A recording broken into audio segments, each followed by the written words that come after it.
මෙන්න ඉන්නවා කොළ කණයා. ඉස්සෙකුත් අහු වුණා පැන්නා. මෙන්න කොළ කණයා.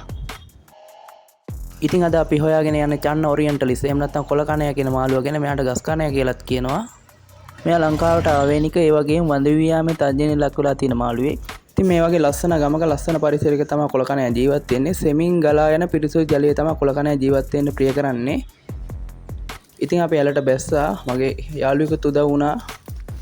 ඉතින් පළවෙනියට වැඩේට බැස්සා. ඉස්සෙල්ලා මේ ගල් ඇතුලේ වගේ තැන්වල මේ සතා ඉන්නවද කියලා පොඩ්ඩක් කෝට්ටක් තියලා බලනවා. එතකොට ඒගොල්ලෝ ඉන්නව නම් පනිනවා. ඉතින් අර අල්ලන ගමන් මම වීඩියෝ එක හදන ගමන් හිටියේ. ඉතින් අනික ලස්සන මාළුත් ඉන්නවා. තලගොස්සා ඒ වගේ මේක දේශික ගොඩක් වටින මාළු ටිකක් ඉන්නවා මෙතන. ඉතින් අර අල්ලන ගමන් මම වීඩියෝ කර කර හිටියේ. ඉතින් ඔන්න ඉස්සෙක් අහු වුණා ලොකු ඉස්සෙක්. ඉතින් පැතුමල් ලියාවත් අල්ලන්න යන්නේ. ඉස්සල්ලා ගන්න පුළුවන් වේද කියලා බලමු. මෙයා පනින්නයි ලෑස්තිය. මං හිතන්නේ දා පොඩ්ඩක් මේව කරන්න අල්ලගන්න පුළුවන් වෙයි. හරි අහු වුණා මම හිතන්නේ. ඔන්න ලොකු ඉස්සෙක් අල්ලගත්තා. පනිනනේ. ඉතින් අපි ඉස්සව නිදහස් කරනවා.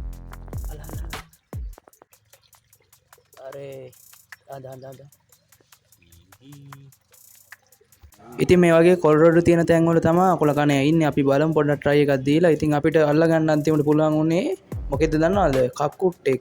බලන්නකෝ. ඉතින් අපිටත් හිනා අපි අයින් කරලා දානවා ඌව.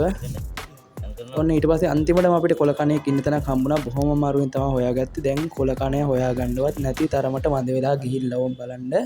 පළවෙනියට දැන් අපි කරන්නේ මෙයා ඉන්න තැන බ්ලොක් කරලා හිමීට මෙයා බාද ගන්න ඕනේ. ඉන්නවද නැද්ද කියලා. ඕන්න අපි කොළේ අයින් කරනකොට අපිට පේන්න ගන්නවා කොළ කණයා. මෙන්න ඉන්න කොළ කණයා අපි zoom කරලා ගත්තා.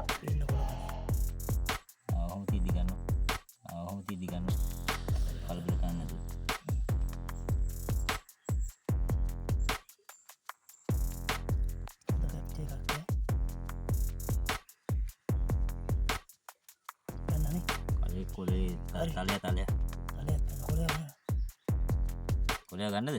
ගන්න. හරි.